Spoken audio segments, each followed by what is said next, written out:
Hello नमस्कार दोस्तों और आप सभी लोगों का स्वागत करना चाहता हूँ आमिर खान शो के सीजन 2 के अंदर। पिछली बार हमने काफी बड़ी पर्सनालिटी से बात की और हम लोग अभी सीजन 2 में बढ़ रहे हैं। आज हमारे साथ एक रिनोन पर्सनालिटी है जिनके साथ बात करके आपको बहुत ज्यादा मजा आने वाला है। मैं खुद भी एक्साइटेड हूँ इस पॉडकास्ट के लिए। तो आइए स्वागत करते हैं मिस्टर जाकिर शिकलगार सर का जो एमएमएनएफ के प्रेसिडेंट है। Zakir Shikalgar sir, welcome to Aamir Khan show.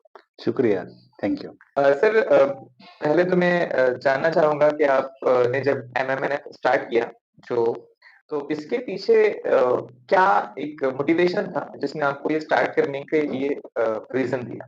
मैंने स्टार्ट करने का पीछे का जो एक बेसिक रीज़न है, वो मेरी खुद की लाइफ़ स्टोरी है हुँ, कि मैं समझो कि मुझे वक़्त में जो पढ़ाई का दौरान था, प्राइमरी का है, सेकेंडरी का है या प्रोफ़ेशनल का है, तो उस दौरान गाइडेंस नहीं मिला।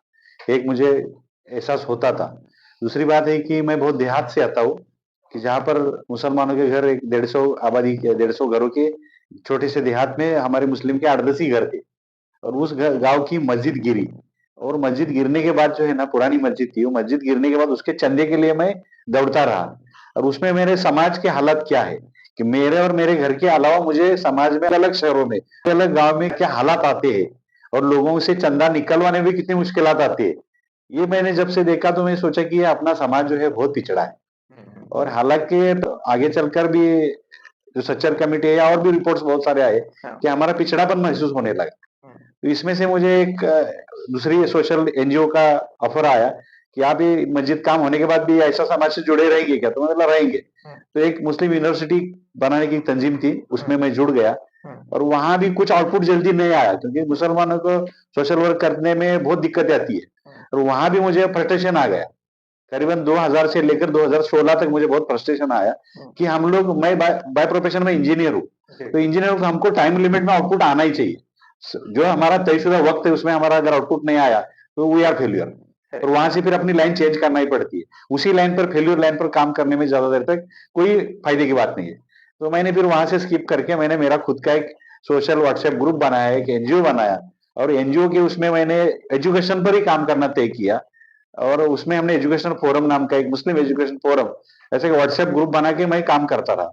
और एक दिन 15 अगस्त था, छुट्टी थी और मैंने बोला कि एजुकेशन पर क्या काम कर सकते हैं। तो सबसे बेसिक है कि ड्रॉप आउट रेट, कि हुँ, हमारा जो अगर फर्स्ट स्टैंडर्ड में मुस्लिम के 100 बच्चे हैं तो ग्रेजुएशन तक 5 बच्चे कैसे तो 3 से 5 बच्चे पहुंचते हैं। करेक्ट, तो इसके ऊपर हमने काम करना है। तो समाज में मैं सुनता रहा कि क्या होना चाहिए। तो इसमें हमने देखा कि सब लोग प्रॉब्लम ये है, इन्हें बीमारी है, कोरोना आया कोरोना है, लेकिन इसका इलाज किसके पास है, रिकवर सॉल्यूशंस क्या है।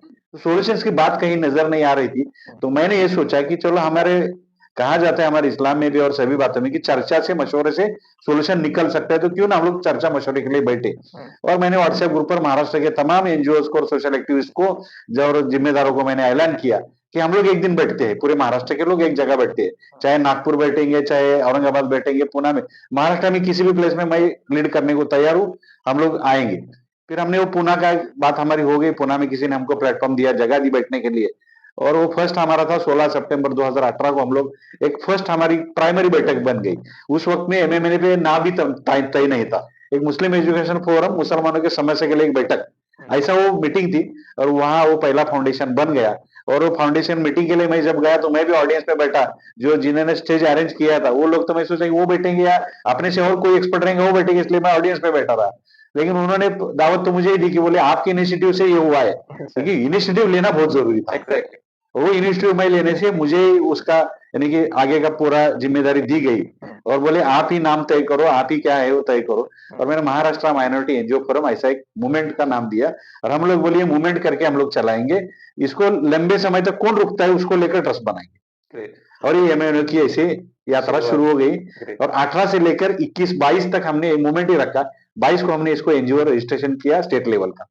और इसमें हम लोगों ने इस काम करते समय एक ही सोचा कि समाज को तरक्की पर लाना है तो who is the stake holder, कौन इसका स्टेक होल्डर बन सकता है। हुँ, तो बाकी अपने जो दीनी जो जज्बे है, दीनी जिम्मेदार है, इनसे क्या हमने उसको उम्मीद की नहीं, क्योंकि वहां एजुकेशन का एक गैप है बड़ा, लेक्यूना, लेकुना एग्ज़ैक्टली, है। तो हमने सोचा कि इंटेलेक्चुअल्स को लेकर या एनजीओ को लेकर, तो महाराष्ट्र के एनजीओ को लेकर फाउंडेशन ही वैसा ही बना था। हुँ, उसमें मैक्सिमम लोग एनजीओ ही थे। तो एनजीओ को लेकर प्लेटफॉर्म बनाना मैंने शुरू किया। हुँ, 18 से लेकर आज तक हुँ, महाराष्ट्र के करीबन 500 से ज्यादा एनजीओ हमारे से जुड़े हैं। ग्रेट, ग्रेट, और ये यात्रा शुरू हुई और ये यात्रा को हम लोग उसको कंसिस्टेंसी में रखे। हुँ, और कैंपेन करने के लिए बार हमारे रीजनल कॉन्फ्रेंस होती है, कभी इवेंट वाले भी कॉन्फ्रेंस होते हैं, लेकिन हमारा state level NGO conference, business conference और अलग एक्टिव हम लोग स्टेट लेवल के लोगों को हर 3-4 महीने में 6 महीने में बुलाते ही है। यानी कि हम लोग मीडिया पे हमेशा एक ही मीडिया हम लोग इस्तेमाल करते हैं व्हाट्सएप का, तो हम लोग उसमें हमेशा लाइन अप रखते हैं। ग्रेट सर, एमएमएनएफ का जो मिशन है काफी अच्छा, जब आपने बताया जर्नी तो मैं गौर से सुन रहा था, तो मतलब ये नीड से शुरू हुई ये चीज है, एक जरूरत की, और आपने रियलाइज किया जब आपने बोले ना कि खुद मैंने डोमेन में गया और मैंने सोसाइटी के हालात देखे, तब आपको महसूस हुआ कि एक ऐसी संस्था होनी चाहिए। बहुत सारी ऐसी संस्थाएं हैं सर जो इसके पहले भी बनी, प्रोक्लेम होता है कि बहुत बड़ी संस्थाएं आती है, वर्क करती है, लेकिन वो सक्सेसफुल नहीं हो सकते हैं। मैं ये जानना चाहूंगा कि एमएमएनएफ की जो मिशन है, तो उसको अगर आप सम अप करना चाहेंगे, परिभाषित करना चाहेंगे, तो क्या रहेगा एमएमएनएफ का मिशन, मुख्य मिशन क्या रहेगा? एमएमएनएफ का मुख्य मिशन एक लाइन में अगर जवाब देना है तो कम्युनिटी की अपलिफ्टमेंट, समाज की तरक्की हर लेवल पर, शैक्षणिक, सामाजिक, आर्थिक, औद्योगिक, जो भी है हर लेवल पर हमारे आज का है समाज, उसको ऊपर उठाना है। ये इसको लेकर हमने 15 मिशन तय किए हैं। और आप बोलेंगे कि 15 मिशन ही क्यों? क्योंकि बेसिकली कोर हर लोग बोलते हैं कि एजुकेशन चाहिए, हेल्थ चाहिए, बिजनेस चाहिए और सोशल, ऐसे 4-5 ही मिशन हो सकते हैं, लेकिन हमने 15 मिशन बनाए। 15 मिशन इसलिए बनाए कि माइनॉरिटीज को लेकर 1992 में माइनॉरिटी का कमीशन बना, और वो कमीशन बनने के बाद में डेवलपमेंट के लिए कोई मिनिस्ट्री नहीं थी, ना सेंटर में थी ना स्टेट में थी। तो वो मिनिस्ट्री नहीं थी, इसलिए पंत प्रधान प्राइम मिनिस्टर के उस वक्त के जो थे, उन्होंने prime minister 15 point minority development program बनाया था। वही माइनॉरिटीज के प्रोग्राम की बेसलाइन थी, अपलिफ्टमेंट की। उस बेसलाइन से सरकार कोशिश करती रही। तो हमने सोचा वो प्रोग्राम भी 92 से लेकर हमने काम शुरू किया, समझो 2018, 19, 20 में, है ना, बीच में तो 2 साल कोरोना आया, लेकिन ये जो बेसिक हम कैसे आप उभर सकते हैं। देखो, कोई भी हमारा मुस्लिम का हो या कोई भी व्यक्ति का हो या माइनॉरिटी का हो, व्यक्ति को अगर उसकी जरूरतें पूरी करना है तो पैसा लगता है। पहले नॉलेज तो लगता ही है, लेकिन पैसा तो बड़ा काम करता है। पैसा कहाँ से लाएंगा वो, यानी अपलिफ्टमेंट करना है तो मनी बड़ा मैटर करता है। तो उसके वो रिश्तेदारों से लेगा, माँ बाप से लेगा, उससे नहीं होगा तो जमात से लेगा, तो उससे भी नहीं होता तो कहाँ से लेगा? तो इसके लिए सरकार तो बैठी है ना। एब्सोल्युटली। वो सरकार की तरफ हमारी कम्युनिटी का बिल्कुल ध्यान नहीं था, और 15 पॉइंट किसको मालूम नहीं था, माइनॉरिटी राइट डे क्या होता है मालूम नहीं था। आगे चलकर माइनॉरिटी मिनिस्ट्री 2009 में बनी, सच्चर के बाद में स्टेट की बनी, सेंटर की बनी, बहुत सारे फाइनेंस कारपोरेशन बने, माइनॉरिटी कमीशन बना। लेकिन मुसलमानों के लिए, माइनॉरिटीज के लिए जो सरकारी यंत्रणा थी वो समाज को पता ही नहीं, या फिर जो हमारे नुमाइंदगी करते थे लोग, मैं उनके बारे में कंप्लेंट नहीं करना चाहता हूँ, ये उन्होंने समाज तक पहुंचाने में गैप रह गया, बहुत बड़ा गैप रह गया। एब्सोल्युटली। वही गैप पूरा करने की हम लोग कोशिश करते हैं। Great, great. सर, अगर मैं पूछना चाहूँ कि एमएमएनएफ का वन लाइनर क्या है? आपका टैगलाइन क्या है? किस तरीके से डिफाइन करते हैं उसको? बेसिकली हमारा टैगलाइन जो था ना, जो फाउंडेशन हमने शुरू किए थे 2018 में, तो empowerment to NGOs. Empowerment to NGO. NGOs means क्या है कि एक गांव का एनजीओ है, वो दूसरे गांव में नहीं काम करता है। नहीं। Regional wise, state level wise हमारे पास माइनॉरिटीज में एनजीओ नहीं है तो जमाते हैं, लेकिन जमाते अपलिफ्टमेंट का काम नहीं करती है। एब्सोल्युटली। जमाते है वो दीनी पब्लिसिटी, यानी कि दीन बढ़ाने का, दीन की दावत का काम करती है। उनको ये समाज के हालात पर इतना काम नहीं है उनका, माफी चाहता हूँ। तो उसके लिए हमने सोचा कि ये अगर करना है तो वेलफेयर करने वाले लोग हैं, जब कुछ समाजी जिम्मेदारी लेने वाले कुछ अलग तबका है, वो नॉन गवर्नमेंट ऑर्गेनाइजेशन है, एनजीओ। तो हमने सोचा कि काम करने वाले लोग तो चाहिए ना, कौन करेगा ये? तो हमने सोचा कि एनजीओ ये कर सकते हैं, इसलिए हम लोग एनजीओ को स्टेक होल्डर हमारा एक ग्रुप बना के उस पर काम करना शुरू किया, और एनजीओ के जरिए हमने कोशिश की है। और एनजीओ से भी कुछ नई नजर में आ रहा है आगे जाकर। एनजीओ भी अपने पर्पज अलग अलग होती है, अपने एक्सपर्टीज अलग होती है। तो हमने फिर ये जो बेनिफिशरीज जो है, यानी कि जो पिछड़ा हुआ तबका है, जरूरतमंद जिसको कहेंगे हम लोग, है ना, नीडफुल की जो कम्युनिटी है, जो जरूरतमंद कम्युनिटी, उसको सरकार से कैसे फायदे मिलवा सकते हैं या एनजीओ से कैसे फायदे मिलवा सकते हैं, उसका गैप पूरा करने के लिए हम लोग एक कॉन्फ्रेंस और नेटवर्किंग से और व्हाट्सएप के ग्रुप से हमने ये किया। हमारे 36 जिलों के, महाराष्ट्र के 36 जिले के 36 व्हाट्सएप ग्रुप है, और उसके अलावा हमारे मिशन के 15 ग्रुप अलग है, हमारा थिंक टैंक का ग्रुप अलग है। नियरली 80 अबव ग्रुप सिर्फ एमएनए के है। क्या टेक्नोलॉजी का तरीके से इस्तेमाल कर रहे हैं, और जिस तरीके से मैं हमेशा कहता हूँ कि टेक जो है ये ज़िंदगी में हर इंसान की ज़िंदगी में बहुत ज़रूरी एक हिस्सा बन गया है। आप बगैर व्हाट्सएप के, बगैर मोबाइल फ़ोन के एक दिन इमेजिन भी जी, नहीं जी। कर सकते हैं, इसलिए सही चीज़ों के लिए अगर इन चीज़ों का इस्तेमाल जी, किया जी। जाए तो सच में रिवॉल्यूशन आ सकता है, जिसकी एग्ज़ाम्पल ज़ाकिर शिकलगार सर ने हमारे सामने दी है। सर, हम लोग अभी बात करेंगे व्यवसाय और आर्थिक जो सशक्तिकरण है कम्युनिटी का। तो मेरा सवाल ये है कि महाराष्ट्र में जो माइनॉरिटी समुदाय है, जब वो व्यवसाय शुरू करते हैं तो कुछ उनको बहुत बड़े चैलेंजेस का सामना करना पड़ता है। अब क्योंकि आप ग्राउंड पे काम करते हैं, तो मैं जानना चाहूँगा कि कौन से ऐसे बड़ी चुनौतियाँ हैं, जो माइनॉरिटी के जो यूथ है जब बिज़नेस स्टार्ट करते हैं, तो उनको फेस करनी पड़ती है? What are the biggest challenges जो ग्राउंड लेवल पे माइनॉरिटीज़ फेस कर सकती हैं व्हाइल स्टार्टिंग द बिज़नेस? जी, बहुत अच्छा सवाल आपने किया है कि माइनॉरिटीज़ में यानी मुसलमानों में तो तिजारत को इम्पोर्टेंस दिया ही है। 100%। लेकिन ऐसा कहा है कि फजर की नमाज़ पढ़ो और तिजारत के लिए फैल जाओ। हुँ, हमारी कम्युनिटी फजर के बाद पढ़ती क्या नहीं पढ़ती वो भी अगर इंडेक्स देखेंगे, हुँ, किसी मस्जिद को विज़िट करें। हुँ, अगर जुमा की नमाज़ में 100 लोग आते हैं, हुँ, तो फजर की नमाज़ में 5 लोग होते हैं। हाँ, और वो भी 5 लोग हैं या बाकी लोग जो है, उनकी सुबह 11 बजे होती है। करेक्ट, तो करेक्ट। जिस वक़्त में हमें बिज़नेस के लिए जाना चाहिए, हाँ, जब हमारे माइंड्स खुलते हैं, हाँ, बिज़नेस माइंड यानी कोई भी है तो सुबह में माइंड फ्रेश रहता है। जी सर। सोच सकता है, कुछ कोशिशें कर सकता है। उस वक़्त में हमारी कम्युनिटी सोई रहती है। हुँ, हुँ, एक बड़ा चैलेंज है कि हमारी कम्युनिटी ने सुबह का सोना नहीं चाहिए। हुँ, हुँ, हुँ, हुँ, ये बड़ा एक पे एक चैलेंज है। हाँ, दूसरा चैलेंज है कि हमारे पास लैक ऑफ एजुकेशन है। हमारे बच्चे प्रोफेशनल एजुकेशन में बहुत कम है। हुँ, अगर जाएँगे तो भी सर्टिफ़िकेट के लिए पढ़ते हैं, हुँ, पासिंग के लिए पढ़ते हैं, डिग्री के लिए पढ़ते च हैं। वो क्वालिटी एजुकेशन लेते नहीं है। जहाँ पढ़ते हैं वो भी उसके फंडामेंटल्स नहीं सीखते। हुँ, एजुकेशन के जो भी कोर्स लिया, हुँ, कॉमर्स लिया तो कॉमर्स का फंडामेंटल क्या है, इंजीनियरिंग लिया तो उसका फंडामेंटल क्या है। हुँ, तो फंडामेंटल ऑफ साइंस और टेक्नोलॉजी का वो उनके पास बहुत कमी रहती है। हुँ, हुँ, हुँ, हुँ, तीसरा जो एक चैलेंज है इसमें हुँ, कि स्किल्ड हुँ, उसने डिग्री हासिल किया हुँ, लेकिन बिजनेस शुरू करने के लिए हुँ, जो स्किल्स लगते हैं हुँ, वो स्किल्स उसके पास नहीं रहती है। हुँ, उसके पास मार्केट रिसर्च नहीं होता है, हुँ, उसके पास विजनरी प्लानिंग नहीं होता है हुँ, और फंड्स का तो इश्यू है ही है। एब्सोल्युटली। और वो फंड्स लेते समय भी ना उसके माँ बाप उसको पैसा देते, ना उसका कोई रिश्तेदार उसको पैसा देता, ना सरकार उसको पैसे दे रही, क्योंकि या वो सरकारी यंत्रणा से जो बिजनेस के लिए फंड्स मिलते हुँ, उसका उसको अवेयरनेस ही नहीं। करेक्ट। ये बड़ा गैप है, हुँ, यानी कि नॉलेज का ही बड़ा गैप है, ऐसा ही समझेंगे। हुँ, और जमाने के साथ में बढ़ने के लिए मुस्लिम कम्युनिटी को आगाज ही नहीं किया गया है। हुँ, बहुत बड़ा एक गैप है इसमें। जो यंत्रणा है या मैं कहूँ कि एक लेगेसी होती है, एक फैमिली लेगेसी भी होती है। जी, जी। तो हमारा सिस्टम ही हमने इस तरीके से बना दिया है कि हम खुद ही जनरेशनल बिज़नेस नहीं कर पा रहे हैं। ठेले वाले का बेटा ठेले वाले ही बनेगा, जी, पंक्चर जी। वाले का बच्चा पंक्चर वाले ही जी, बनेगा, जी। सोच भी लेगा तो बड़ी दुकान ही सोचेगा उससे ज़्यादा। तो एक एजुकेशनल सर जो सिंधीज़, मारवाड़ीज़ कुछ जो ऑर्गेनाइज़ बोहरा कम्युनिटी है, मुस्लिम कम्युनिटी के यस, अंदर, तो यस, इनके यस। पास एक ऑर्गेनाइज़ सिस्टम होता है ये कम्युनिकेशन बिज़नेस। तो ये जो मासेस हैं, मुस्लिम कम्युनिटी की जो ज़्यादा बड़ी तादाद है, उसमें ये चीज़ का बहुत बड़ा गैप रहा है। ये बिल्कुल, बहुत इम्पोर्टेंट चीज़ की तरफ आपने रोशनी बिल्कुल। डाली ज़ाकिर साहब। और जिस तरीके से आपने बोला कि जो यूथ है, जो पढ़ाई करने के लिए जब जाता है, तो वो सिर्फ़ फ़ोकस करता है कि वो डिग्रियाँ ले ले। आमिर खान का एक थ्री इडियट मूवी है। यस, यस, मैं यस। बड़ी मूवीज़ वगैरह का फ़ैन भी हूँ उनके। तो थ्री इडियट मूवी में उन्होंने एक डायलॉग बोला था कि डिग्रियों के लिए मत पढ़ाई करो, काबिल बनने के लिए पढ़ो। सही है। डिग्रियाँ तुम्हारे पास हो ना हो उससे फ़र्क नहीं पड़ता, लेकिन तुम्हारी काबिलियत जो है, वो डिफाइन करेगी कि तुम ज़िंदगी में क्या करोगे।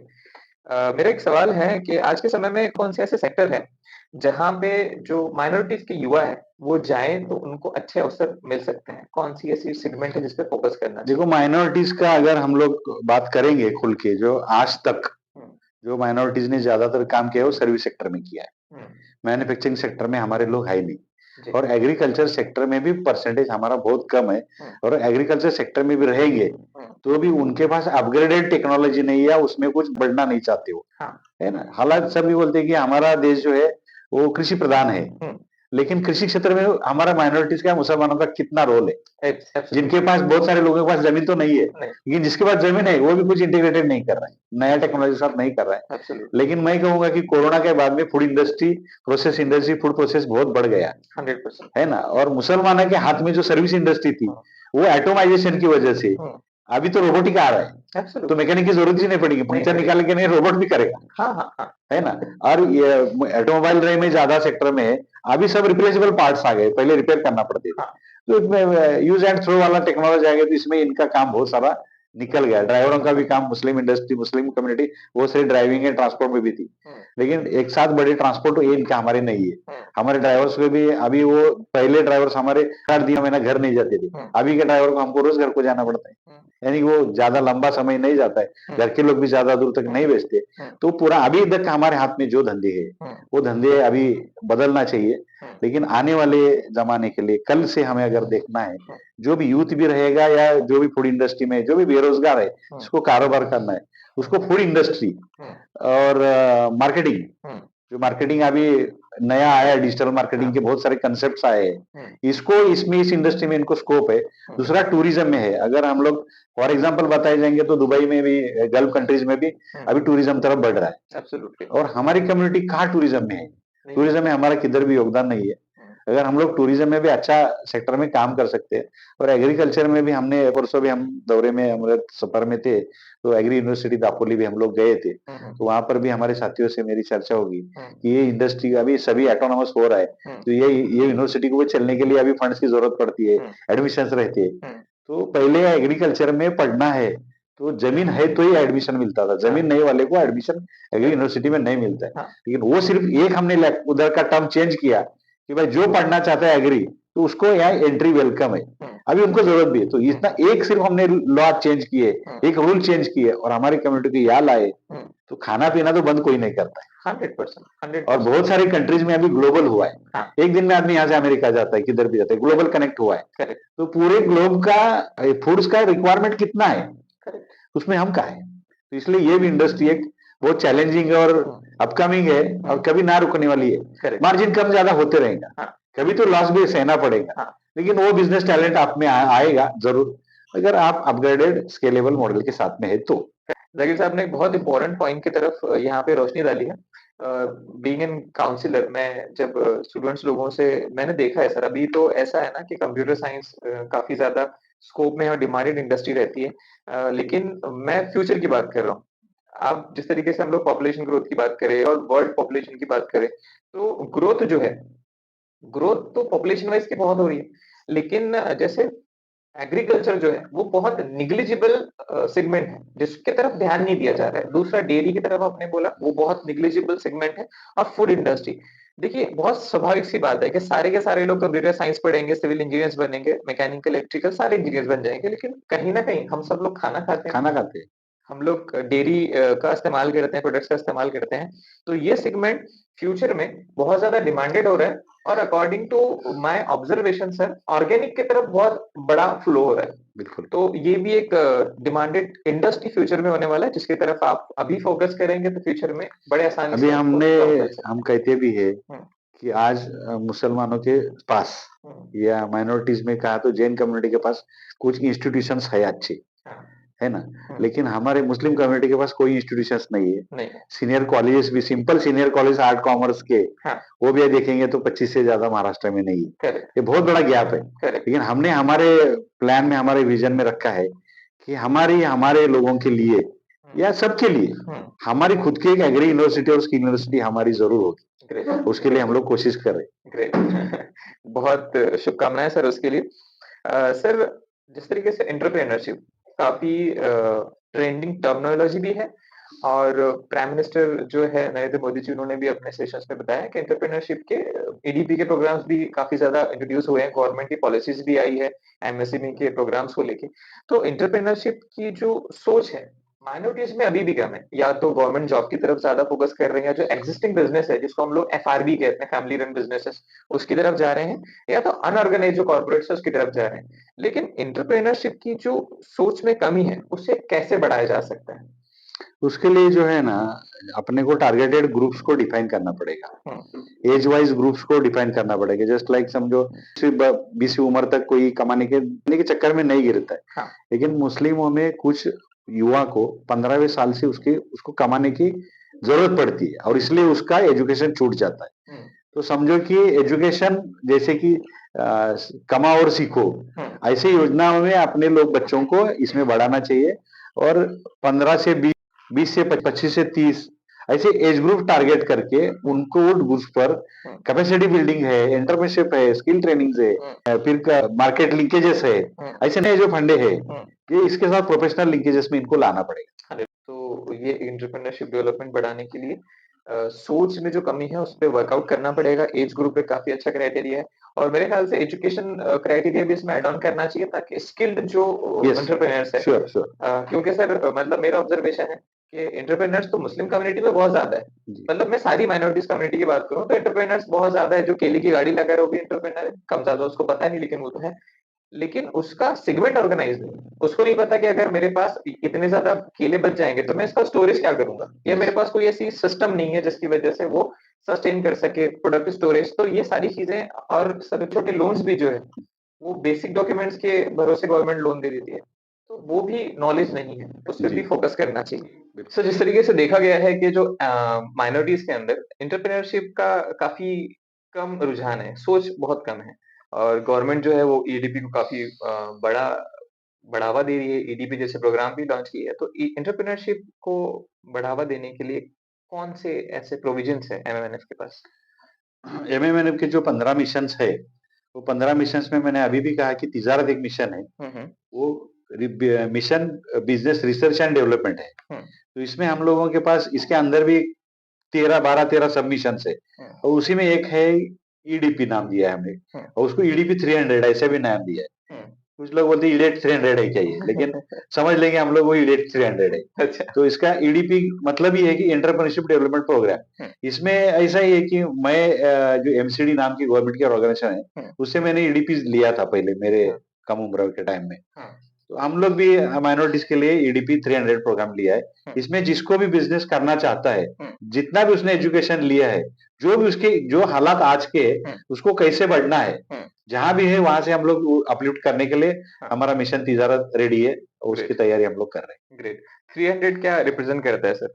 300 एक क्या है कि हम लोगों ने कुछ टारगेट लेके काम करना चाहिए। हुँ, जस्ट लाइक ऐसे समझिए कि 300 नए उद्योजक हुँ, यानी 300 बेरोजगारों को हमको पहले ढूंढना है। अच्छा, जो करना चाहते, हुँ, नए से बिजनेस करना चाहते, हुँ, ऐसे 300 लोगों पर ही हम लोग काम करेंगे पहले। हुँ, हुँ, उनकी एक बैच सस्टेन कराएंगे, हुँ, वो बैच का रिजल्ट दिखाएंगे, फिर हुँ, ऑटोमेटिक 300 का 3000 हो सकता, हुँ। 30,000 हो सकता। Absolutely, absolutely great. सर जो छोटे स्टार्टअप्स है या जो छोटे व्यापारी है, तो एमएमएनएफ के पास कोई ऐसी स्कीम है जो फाइनेंशियली उनको सपोर्ट कर सके? अभी एमएमएन के पास खुद की कोई स्कीम नहीं है, हुँ, हुँ, लेकिन हम लोग जो क्रेडिट कोऑपरेटिव सोसाइटीज है, हुँ, हुँ, जिसको हम लोग करेंगे कि बिलासुदी फाइनेंस पर हुँ, काम करते हैं। ऐसे सोसाइटीज एक मुंबई में है, हुँ, मुंबई में 2 है, जनसेवा क्रेडिट मल्टीस्टेट है हुँ, और बैतूल नसर है हुँ, और भी आपके नागपुर में भी समाधान है। समाधान भी ऐसे है। महाराष्ट्र में जहाँ पर बिलासुदी चलता है, हुँ, ऐसे कुछ सोसाइटीज हमको मालूम है, हुँ, उनके पास 25,000, 50,000 या 1 लाख तक के वेरिएंट्स हैं। हुँ, वो वेरिएंट उनको बिना गारंटी के हुँ, 2-3 सिंपल जमींदार के नाम पर उनको वो शरिया बेस से मिलता है हुँ, हुँ, और वहां से वो हम लोग उनके तरफ उनको रूट करते हैं। लेकिन आगे चलकर हम लोग खुद का भी हमारा एक फाइनेंस सेक्टर शरिया बेस लाने वाले हैं। Great, great. सर जैसे कोई अगर युवा बिज़नेस शुरू करना चाहता है जिसके पास ना तो पूँजी है और ना ही तो मार्गदर्शन है, तो उसे आप क्या सलाह देना चाहेंगे? मैं उसको ये सलाह देना चाहूँगा कि हम लोग जो भी है, जैसे मैंने अभी के पहले के सवाल में बोला, जो जहाँ से है, हुँ, वहाँ वो हमारे पास आए पहले। हुँ, हमारे पास आएँगे तो हम हमारे क्वेश्चनरीज़ के हिसाब से उसका इंटरव्यू कराएँगे। हुँ, इंटरव्यू कराने के बाद उसके में जो-जो कमियाँ है, हुँ, वो पहले भरना पड़ेगी। हुँ, जैसे कि उसके पास एक सिंगल पेज का भी प्रोजेक्ट रिपोर्ट नहीं होता है, हुँ, कि मेरा क्वालिफ़िकेशन ये है, मेरी एक्सपर्ट ये है, मेरा प्रोजेक्शन है, मेरा इंटरेस्ट फील्ड ये है, मेरे हुँ, पास इतने पैसे है, हुँ, मुझे इतना करोड़ का इतना टारगेट का बिज़नेस करना है, मुझे इतने कमाना है, मेरे पास इतनी डिपेंडेंसी है, करेक्ट, उसके पास कोई उसका इकोसिस्टम प्रोजेक्शन नहीं रहता है। नहीं, वो पहले हम लोग उसको बिल्ड करेंगे। हुँ, इन शॉर्ट कैपेसिटी बिल्डिंग पहले करेंगे। ग्रेट, उसका बिज़नेस माइंडसेट बनाएँगे पहले। हुँ, हुँ, तो इसके लिए कुछ वक़्त लगेगा। हुँ, हुँ, उसके लिए भी हम लोग अभी तो हमारा मंथली मीटिंग्स का सिलसिला शुरू है। हाँ, हाँ, उसमें पुराने भी लोग काम बिज़नेस करने वाले भी लोग आते हैं। हुँ, नए भी स्टूडेंट्स का 1-2 हुँ, 30-40 में एका दूसरा स्टूडेंट भी आता है, ओके, कि उसको बिज़नेस में आना है। हुँ, हुँ, तो हमारा वो सिलसिला शुरू है हुँ, और इसके लिए सेक्टर वाइज़ हम लोग काम क करने करेंगे ग्रेट, इंशाल्लाह। Great, great. सर अभी हम लोग जो हमारे सेशन है उसके पार्ट 3 की तरफ बढ़ रहे हैं जिसमें हम लोग शिक्षा और स्किल डेवलपमेंट पे बात करेंगे। तो मेरा पहला सवाल है कि शिक्षा के क्षेत्र में जो माइनॉरिटी है इसमें देखा गया है मतलब काफ़ी लंबे समय से पिछड़े हुए हैं। सचर कमेटी की रिपोर्ट आई थी, उसके बाद स्वामी रंगनाथन रिपोर्ट आई, उसके बाद और भी रिपोर्ट्स आई गवर्नमेंट की। जिसमें क्लियरली बताया गया है कि जो कम्युनिटीज़ हैं, माइनॉरिटीज़ में स्पेशली अगर मुस्लिम कम्युनिटी की भी बात करें तो बहुत पिछड़े हुए हैं। तो सर आपको क्या लगता है? ऐज़ आप ग्राउंड वर्क करते हैं, ज़ाकिर शिकलगार सर आपने देखा है, तो क्या मेजर रीज़न इन चीज़ जो रिपोर्ट्स में बताया गया था उसके अलावा जो आपने खुद प्रैक्टिकली देखी है, क्या मेजर रीज़न है कि ये कम्युनिटीज़ एजुकेशन से पिछड़े हुए हैं?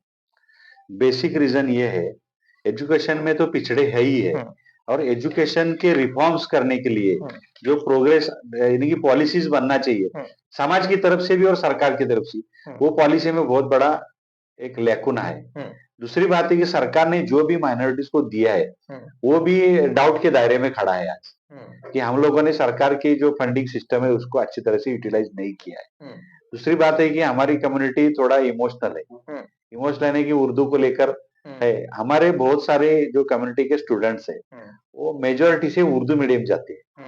हुँ, उर्दू मीडियम जाए हमें कोई प्रॉब्लम नहीं उसमें, हुँ, हमारा उस पर कोई नहीं। लेकिन जो अभी ग्लोबल लेवल का एजुकेशन आ रहे, हुँ, ग्लोबल सब प्लेटफॉर्म एक हो रहा है, हुँ, तो वो लेवल का एजुकेशन उर्दू में अवेलेबल कहाँ है? हुँ, वो हमारे पास एजुकेशन सपोर्ट सिस्टम ही नहीं है। हुँ, जैसे मैंने कहा कि सीनियर कॉलेजेस हमारे पास नहीं है। हुँ, हमारे पास कहाँ यूनिवर्सिटीज है? महाराष्ट्र की बात देखें तो एक भी यूनिवर्सिटी नहीं है फॉर माइनॉरिटीज, या ऐसा कहे तो करेक्ट, एक आध दूसरी बनी है, वो इट्स अ प्रोफेशनल यूनिवर्सिटी, वो हुँ, नॉट फॉर माइनॉरिटीज, एब्सोल्युटली, ऐसा है। एब्सोल्युटली, ये गैप जो है ना, ये हमको खड़ा करना पड़ेगा। हुँ, हुँ, इसलिए हमने कुछ हम लोग अदर स्टेट का भी दौरा करते हुँ, हैं। लास्ट मंथ भी हम लोग कर्नाटका जाके आए। हुँ, कर्नाटका में सभी उर्दू स्कूलों को, हुँ, जैसा दिल्ली में एक सरकार ने, आपकी सरकार ने हुँ, गवर्नमेंट स्कूल्स को इंग्लिश मीडियम स्कूल्स में या पब्लिक स्कूल्स में कन्वर्ट किया। करेक्ट, ऐसे ही मुंबई में बीएमसी के भी बहुत सारे जो स्कूल्स है, मराठी, हिंदी, उर्दू जो भी मीडियम के, हुँ, वो भी इंग्लिश मीडियम में कन्वर्ट हो रहे हुँ, हैं। ऐसा ही मॉडल कर्नाटका गवर्नमेंट ने उर्दू पर किया है। अच्छा, तो हम लोग भी सोच रहे हैं कि महाराष्ट्र में ये हम लोग डिमांड रखे हैं हुँ, कि हुँ, महाराष्ट्र सरकार के अंडर में जितने भी उर्दू स्कूल्स है, हुँ, हुँ, उर्दू एक सब्जेक्ट रहे। हुँ, उर्दू को हम लोग मिटा नहीं रहे, हुँ, उर्दू एक सब्जेक्ट रहे हुँ, जरूर। हुँ, लेकिन आज ग्लोबल लेवल का एजुकेशन अंग्रेजी मीडियम में है, हुँ, फ्रेंच में है, हुँ, जर्मन में, मल्टी लैंग्वेज में हुँ, है ना? अच्छे अच्छे एजुकेशन के लिए जापान है, जर्मन है, हुँ, अलग अलग कंट्रीज फ्री में भी एजुकेशन देने को तैयार है, करेक्ट, क्योंकि वहाँ ह्यूमन रिसोर्स कम है। एब्सोल्युटली, इंडिया में ह्यूमन रिसोर्स ज्यादा है, तो बाहर जाना चाहिए। करेक्ट, तो नए एजुकेशन जो आ रहा है, नया हुँ, एजुकेशन पॉलिसी भी आ रहा हुँ, है, एनईपी है, क्या है, उसको पॉजिटिव नेगेटिव लेना। हुँ, सर कभी भी पब्लिक सरकार के पॉलिसी को नेगेटिव लेती है। मोस्ट ऑफ द टाइम ऐसे ही होता है। हाँ, तो उसका उसमें क्या कम्युनिटी का दोष नहीं है, हुँ, वो बिहेवियर से नेगेटिव मैं सोचने वाले लोग ज्यादा है। हुँ, तो हम लोग को पॉजिटिवली सोचकर हमारे ऐसे इदारे नए से खड़े करना पड़ेंगे। हुँ, हुँ, हुँ, करेक्ट, और दूसरी बात है कि हमारी कम्युनिटी जो है, हमारी कम्युनिटी में एजुकेशन पर इन्वेस्टमेंट नहीं होती है। हुँ, ना उसके बच्चे के पेरेंट्स से हो रही है, हुँ, ना कम्युनिटी से हो रही है। हुँ, हमारे इसके कम्युनिटी के जो हमारी कम्युनिटी में भी कुछ चंद आमिर है, नहीं है ऐसा नहीं है। हुँ, लेकिन वो पैसा कहाँ डाले, हुँ, इसका सिस्टम थोड़ा गलत है। एब्सोल्युटली, कुछ एब्सोल्युटली हम इमोशनल और ऐसा ही सिस्टम है, मैं उस पर बात माफी चाहता हूँ, नहीं करना चाहूँगा। नहीं तो फिर मैं मुझे ट्रोल करेंगे लोग। फतवे हो सकता है आपके ऊपर आ जाए इस चीज़ पे अगर ज़्यादा डिटेल जाते हैं। सर मेरा सवाल है कि क्या जो वर्तमान शिक्षा प्रणाली है, क्या आपको लगता है कि असल दुनिया में नौकरियाँ करने के लिए या बिज़नेस करने के लिए जो करंट एजुकेशन पॉलिसीज़ है या करंट एजुकेशन है, ये सच में स्टूडेंट्स को तैयार कर रहा है? देखो हम लोग आज इस बॉर्डर पर है कि एनईपी आने वाला है। हुँ, अभी फर्स्ट क्लास को शायद इस साल से हुँ, शुरू किया हुँ, है। एनईपी अभी तक नहीं आया है, तो वर्तमान प्रणाली जो है, हुँ, वो काम की है नहीं। करेक्ट। लेकिन ऐसा भी नहीं है कि वर्तमान प्रणाली में तो बहुत सारे बिजनेसमैन भी खड़े हुए भी है ना। हुँ, हुँ, तो हमारा वे ऑफ थिंकिंग, हुँ, वे ऑफ एक्टिंग हुँ, और way of on ground working, हुँ, ये हमें पता ही नहीं है, वो एजुकेशन सिस्टम में नहीं है। एब्सोल्युटली। बहुत बड़ी-बड़ी स्किल्स है जो लैक्यूना है। जैसे अभी मैं यूथ को देख रहा हूँ बड़े परेशान हैं, जो टीनेजर्स हैं, उनको कोई दिशा ही नहीं है। विषय तो अभी रिसेंटली सर मैंने मतलब रिसेंट कुछ हफ्तों में देखे कंटीन्यूअसली टीन सुसाइड्स का बहुत बड़ा एक मामला आ रहा है। बड़ा तो स्ट्रेस मैनेजमेंट तो सिखा ही नहीं रहा है जो करिकुलम में। स्ट्रेस मैनेजमेंट ज़ीरो है, जो है। कम्युनिकेशन स्किल ज़ीरो है, बार्गेनिंग स्किल ज़ीरो है। अगर एक इंसान अगर बार्गेनिंग नहीं सीख रहा है, तो बार्गेनिंग इज़ नॉट लाइक कि भैया आप मेरे को ₹10 का धनिया फ्री दे दो या ₹10 की चीज़ ₹5 में दे दो। बार्गेनिंग तो ये भी है कि अगर आप जॉब के लिए जाते हैं कॉर्पोरेट इंडस्ट्री में, तो वहाँ पे भी बार्गेन होता है, टाइम को लेके, सब सैलरी को लेके, पैकेज को लेके, हर चीज़ को लेके, तो वो सिखा ही नहीं रहा है। वो एजुकेशन सिस्टम नहीं सिखा रहा है, तो ये वाली स्किल्स का लैक्यूना सच में है। बिल्कुल है। जैसे मैं कहूँगा कि आज का एजुकेशन है, हाँ, वो कॉम्पिटिटिव, हुँ, मेरिट ओरिएंटेड हाँ, और कॉम्पिटेंट युवा तैयार नहीं कर रहा है। हाँ, एग्ज़ैक्टली। हम मार्किंग और ग्रेडिंग्स के पीछे जो पड़े हैं, तो हमारे बच्चे को ऐसा लगता है कि सवाल का जवाब रट लेना इज़ बेसिक सॉल्यूशन। बेसिक जो होना चाहिए ना, वो हुँ, नहीं है। हाँ, absolutely. Basic fundamentals of human being ऐसा हाँ, भी हम लोग कहेंगे थोड़े हाँ, इसमें, हाँ। तो वो उसमें एजुकेशन से वो बहुत दूर है। एब्सोल्युटली सच में मतलब कोई तो ऐसा मिला जो इस चीज़ पे खुल के बात कर रहे हैं, बहुत अच्छा लगा। सर एक देखा होगा आपने कि एजुकेशन और एम्प्लॉयबिलिटी ये एक बहुत बड़ी खाई है। मतलब मैं इसको दरार या कोई छोटी चीज़ नहीं बोलूँगा, बहुत बड़ी खाई बहुत है। बड़ी जितना है। बच्चे हमारे हर साल बैच बाय बैच निकल रहे हैं, लेकिन एम्प्लॉयबिलिटी का जो खाई बन गई है, तो उसको जैसे एमएमएनएफ और ऐसी और बहुत सारी संस्थाएँ हैं, एनजीओज़ है, तो उसमें ऐसी कौन-सी भूमिका है, जो एमएमएनएफ और बाकी संस्थाएँ निभा सकती है इस खाई को भरने के लिए? देखो हमने एमएमएन अपने नए कोशिश किए थे। हुँ, एक माइक्रो एमबीए नाम का एक हमने हमारा खुद का एक प्रोग्राम डिक्लेयर किए थे। हुँ, 2 साल हुए उसको। हुँ, तो हमने ऐसे सोचा था कि नए एंटरप्रेन्योर को पेड मार्केटिंग वाले यानी कि सस्टेन नहीं होते। हुँ, उसके पास पैसा नहीं रहता है, हुँ, वो पैसा लगाता भी नहीं है, हुँ, नया बिज़नेस होता है। हुँ, तो हमने सोचा कि एमबीए पढ़े हुए या मार्केटिंग में कुछ बच्चों को लाया जाए। हुँ, वो एमबीए नहीं है, हुँ, लेकिन हम लोग एमबीए के जो पैरामीटर्स रहते हैं, हुँ, वो स्किल्स वो बंदे में खड़ा करें। हुँ, और उनको ऑन ग्राउंड हुँ, थ्योरी हम लोग 1 घंटे की दें हुँ, और 8 घंटे उनको फील्ड पे रखें। हुँ, एक 9 घंटे का, एक 1 घंटा एजुकेशन है हुँ, और 8 घंटा उसको फील्ड पे रहना है। हुँ, ऐसा ही नहीं कि कमाओ और सीखो, हुँ, ऐसा कॉन्सेप्ट हमने लॉन्च किए थे। हुँ, लेकिन बुरा कहे तो इसमें 5-10 भी स्टूडेंट्स पूरे महाराष्ट्र से हुँ, बहुत हमने कैंपेनिंग की उसका हुँ, सोशल मीडिया में, हुँ, व्हाट्सएप में, हुँ, तो भी बच्चे आगे आने को तैयार नहीं है। हुँ, बच्चे जो हमारा यूथ जो है वो गाँव छोड़ने को तैयार नहीं है हुँ, हुँ, हुँ, और कुछ हार्ड वर्क करने के लिए तैयार नहीं है। हुँ, समझ लो कि जो डिग्री लिया है उसने, हुँ, वो क्यों लिया है उसको ही पता नहीं है और हुँ, अगर लिया है, फॉर एग्ज़ाम्पल इंजीनियरिंग का स्टूडेंट है, इलेक्ट्रॉनिक्स इंजीनियरिंग का हुँ, स्टूडेंट है हुँ, और उसको इलेक्ट्रॉनिक इंडस्ट्री में अच्छा जॉब नहीं मिल रहा है, हुँ, तो उसको अल्टरनेटिव ढूँढने नहीं आ रहा है। हुँ, यानी कि प्रॉब्लम जो है उसको फेस करने को उसको नहीं आ रहा है हुँ, और उसकी वजह से फिर वो स्ट्रेस मैनेजमेंट, टाइम मैनेज, ये सब बातें तो ऑब्वियसली बढ़ती जाती है, फिर हुँ, डिप्रेशन आता है, फिर बहुत सारी कुछ चीज़ें होती है। करेक्ट, और एक करेक्ट। बार वो डिप्रेशन मोड में गया हुँ, कि उसके नाम से ही फिर वो उसकी फैमिली उसको सँभालती रहती है। हुँ, अरे डिप्रेशन हुआ है अभी कुछ मत करो। करेक्ट। अरे ऐसा कितने उसको अगर जैसा बोलते हैं ना बचपन में, हाँ, तैरना सीखना है तो उसको कुएँ में ढकेल दो। एक बार कदम निकल जाएगा। एक बार गलत हो जाएगा ना, हाँ, हाथ पैर हिलाएगा ना, हाँ, तो वो एब्सोल्युटली। हम लोग नहीं कर रहे हाँ, आज। हाँ, हाँ, करेक्ट, करेक्ट। सर जैसे कि आपने बात बोली तो एक माता-पिता का जो रोल है, एजुकेशन कह लीजिए या जो बच्चे का करियर बनाने के अंदर है, तो माता-पिता का कितना एक इम्पोर्टेंट रोल होता है बच्चे के करियर बनाने में? बहुत ही इम्पोर्टेंट रोल होता है। माता-पिता का वही सच्ची यूनिवर्सिटी उनकी हुँ, एजुकेशन सिस्टम वही से होता है। हुँ, हुँ, लेकिन आज हमारी कम्युनिटी में माता-पिता ही अनपढ़ है। हुँ, दूसरी बात है माता-पिता को जो है उनके रोज़ी-रोटी के लिए भागना पड़ता है। हुँ, बच्चों के लिए तो ध्यान कहाँ दे रहे हैं? हुँ, ये भी बड़ा गैप है। हुँ, तो हम लोग क्यों ना उसमें हमारा अभी हम लोग बहुत सारे कुछ एनजीओ टैलेंट सर्च वगैरह ले रहे हैं। हुँ, हम भी वैसी कोशिश कर रहे हैं हुँ, और बहुत सारे लोग बोल रहे हैं ग्रेजुएशन का परसेंटेज बढ़ाओ। हुँ, हम लोग थोड़ा अल्टरनेटिव सोच रहे हैं हुँ, कि प्राइमरी एजुकेशन हुँ, और सेकेंडरी एजुकेशन यानी कि 7th क्लास तक का हुँ, एजुकेशन जो है, हुँ, वो अच्छा सिस्टम लाया जाए हुँ, ताकि 7वीं के बाद 7th क्लास के बाद वो सेल्फ लर्नर बने हुँ, और कॉम्पिटिटिव पर्सन बने कि दुनिया के हर चैलेंजेस को बीट करे। ऐसा एजुकेशन सिस्टम लाने की हम लोग कोशिश कर रहे हैं। हुँ, उसके लिए हमारे एजुकेशन टीम के कुछ थिंकर्स है, हुँ, हुँ, एक्सपर्ट्स है, उनको भी हम लोग ला रहे हैं ग्रेट। और आने वाले समय में नेक्स्ट मंथ हुँ, हम लोग 2 दिन का एजुकेशन पर पहली बार कॉन्फ्रेंस लेने वाले हैं। Great, great. तो आप बता दीजिए कॉन्फ्रेंस के बारे में आप ऑडियंस को जी, क्या जी, जी। बताना चाहेंगे? मैं ऑडियंस को आपके माध्यम के द्वारा गुज़ारिश करता हूँ, रिक्वेस्ट करता हूँ कि आने वाले 24 और 25 जनवरी को नागपुर में हुँ, स्टेट लेवल का एजुकेशन कॉन्फ्रेंस जिसको शैक्षणिक परिषद भी हम लोग कहेंगे, वो हम लोगों ने अभी 2 दिन में हम लोग आगाज़ कर रहे हैं। उसकी प्रिपरेशन के लिए कल की धरना आंदोलन के लिए हिवाड़ी अधिवेशन चल रहा है, यानी कि समाज के बहुत सारे मसले लेकर मैं नागपुर आया हूँ। हमारा स्टेट राउंड भी दौरा चल रहा है। हुँ, हमने करीबन अभी नागपुर से 11 तारीख को शुरू किया था दौरा, हुँ, 11 नवंबर को।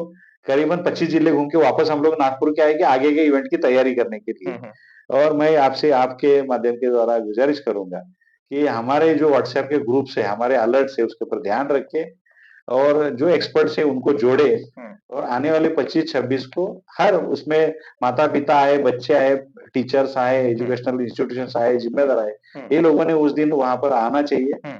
24-25 में हमारे साथ में रहना चाहिए। जी, जी, जी। क्वालिटी एजुकेशन को लेकर हम लोग एक बहुत बड़ा अच्छा प्रोग्राम ला रहे हैं कि हुँ, आने वाले एजुकेशन के चैलेंजेस क्या हैं? हुँ, वो चैलेंजेस बीट करने के लिए हमारे इंस्टीट्यूशंस को एम्पावर कैसा करेंगे। अभी हमारी कम्युनिटी नए से कुछ स्कूल खोलेगी तो पॉसिबल नहीं है, लेकिन अभी हमारे पास अगर डाटा देखा जाएगा तो 4-4.5 हजार एडेड माइनॉरिटी स्कूल्स है और 4-4.5 हजार नॉन एडेड है और इंग्लिश मीडियम वाले भी उसमें है, तो करीबन 15,000 इंस्टीट्यूशन महाराष्ट्र में माइनॉरिटी के लोग चलाते हैं।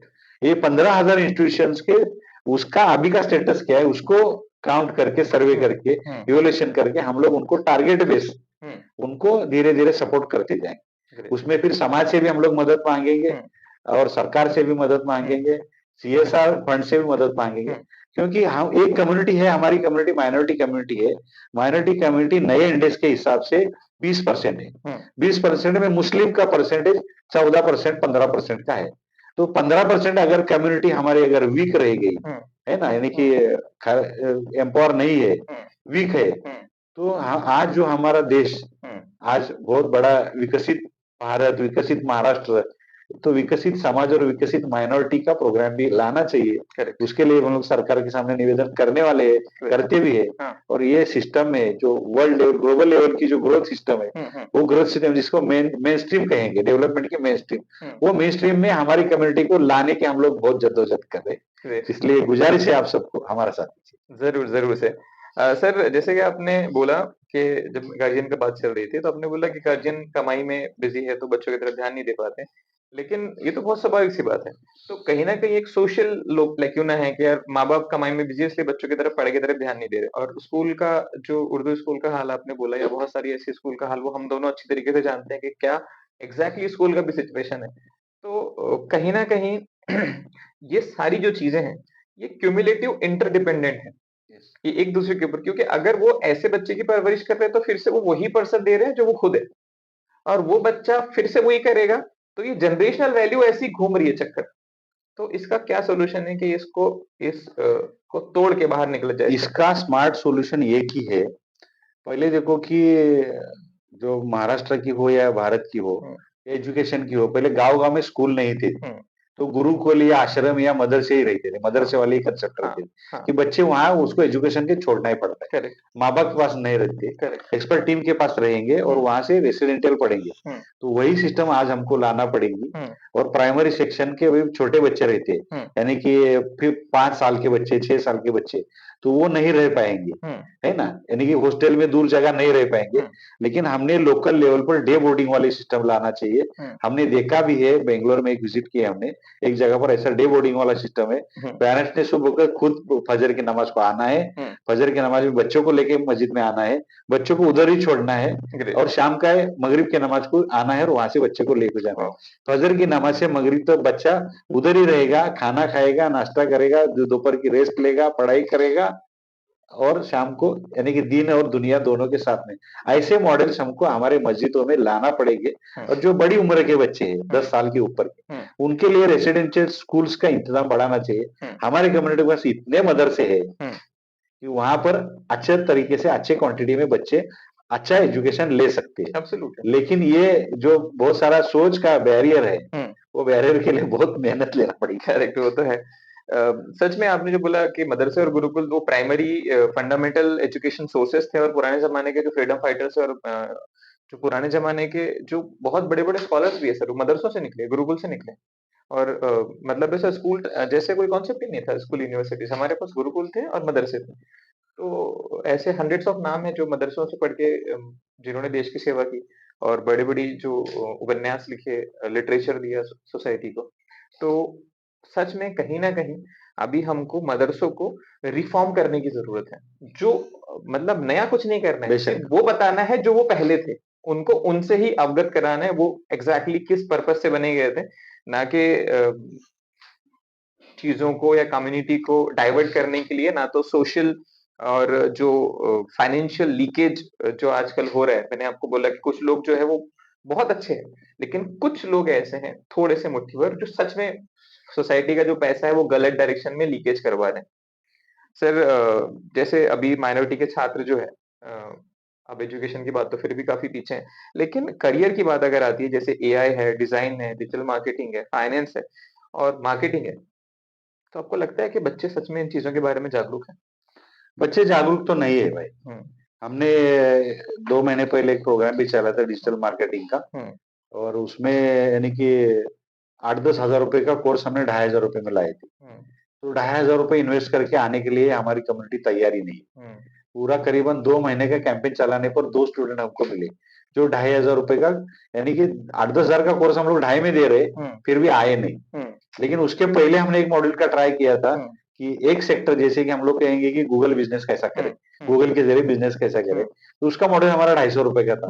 तो 250 रुपए देने के लिए भी हमारे को बहुत जद्दोजहद करने के बाद 25-30 स्टूडेंट मिले थे, और पैसा देने के बाद भी 30 में से 5 स्टूडेंट अटेंड भी नहीं किए। यानी कि बहुत सारा निग्लिजेंस है, उनको सिंसियरिटी नहीं है। एग्जैक्टली सिंसेरिटी नहीं है, और बाद में यही सिंसेरिटी जो खुद में नहीं है उसको बहाना दिया जाता है। लोग कहते हैं कि फाइनेंशियली हमारे पास डिपेंडेंसी नहीं है।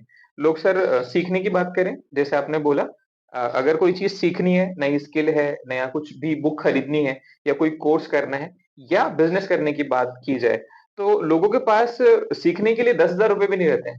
लेकिन जो ऐसे बहुत सारे लोग होंगे जिनके पास अभी भी, अगर मैं बोलूँ ना, तो उनके पास 10,000 सीखने को नहीं है, लेकिन जो ये वाला जो वीडियो अभी वो देख रहे हैं, वो फोन 20,000 रुपए का है। बिल्कुल, बिल्कुल। ये रियलिटी है।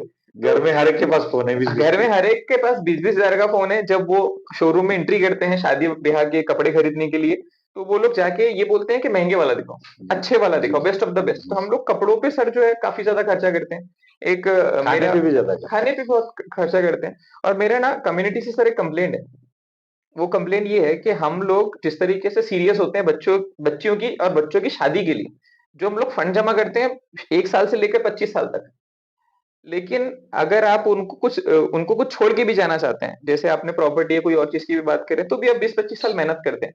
लेकिन मैंने 10% लोगों को भी नहीं देखा है जो कोई एक बच्चे के करियर प्लानिंग के अकॉर्डिंगली इन्वेस्टमेंट या कुछ करके रखा होगा। बिल्कुल बजट ही नहीं है सर। बजट ही नहीं है।